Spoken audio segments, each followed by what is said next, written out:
So as Brian said, there are a number of major issues we know we need to address. We've known this for years. The beams in the sanctuary, the parking lot, maybe something new to you, but something we've been looking at is the organ, a beautiful instrument we want to preserve, and it needs to be addressed. Every about 50 years is when this work needs to be done.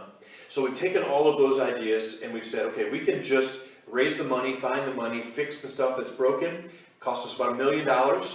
We could do that, but then we wouldn't have anything new that we could use for ministry to show for it. And so that led us to say, what if we use this as an opportunity also to expand and improve our facilities so that the future of the ministry could be strong and we could grow. And so what we're going to show you is a series of ideas. Nothing's final, nothing's decided. We're just seeking information and feedback from the congregation.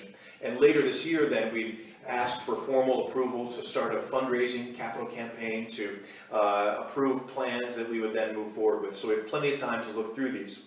So what I'm going to show you then is a series of ideas, pictures, and drawings for what the future of our campus could look like. Starting with a brand new and large lobby space that would greet visitors right at the Circle Drive, where you'd be dropped off under a covered drop-off entry and entering into a secured vestibule where everyone would enter into, pass through our security process, and then enter into our building.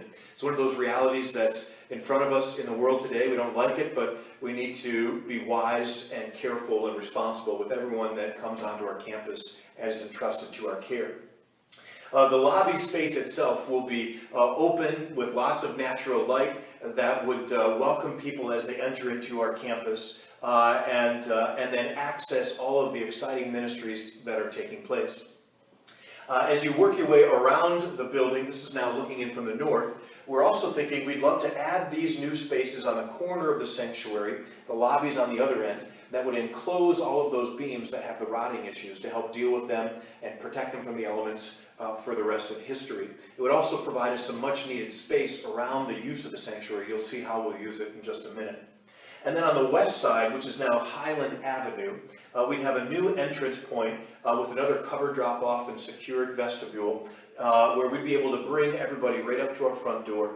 It doesn't show it on this picture, but there'd actually be a Circle Drive drop-off with some handicap parking just right here so that anyone who has any mobility issues would be able to be that much closer to the door and to our facility. So then, this is what that kind of west entrance might look like with some new office space, which I'll talk about in just a moment. So as we look closer at the plans, what we can see, starting in the sanctuary, is that we've built these additional spaces off of each of the four corners to bring those beams inside so they're out of the elements. What this also allows us to do is to add a brand new entrance into the sanctuary, which will make it much more easy to access in and out, as well as support space on the north corners, which could be used for the altar guild, so they don't have to go up and down stairs, communion assistant and acolytes for robes and other storage needs, as well as providing some additional floor space from the new rooms that are being built. Down in this corner, we have a quiet room where families could take their young children when they're a little bit hard to manage in the room, but they don't have to go all the way out into the lobby, which can be a distraction for them. Going down then into the lobby itself, we have a brand new welcome area and a new office area. Let's focus first on the welcome area. So as you enter in from the Circle Drive through those vestibules and the secured access entry point, you'd have a large, open, and spacious lobby where there'd be plenty of room for people to gather and meet and greet one another, including some options for seating, for storage, and a cafe sitting area, which could be a great addition to our ministry. Over towards the west, you'd have an office space with some sitting area. This is that Circle Drive and a drop-off entrance that would be close to that door as well, which would be great for everyone who comes in from the west side of our building. The offices would be used for our existing and future staff. Right now, you may not know this, but we have staff that are in old closets that we've reconditioned to try to find room for them. We just don't have enough space in our building for the ministry now, let alone how God may bless it in the future. We also have the option to build up above that lobby space with an additional meeting room, some sitting areas, as well as an additional floor for offices, which would be a great addition.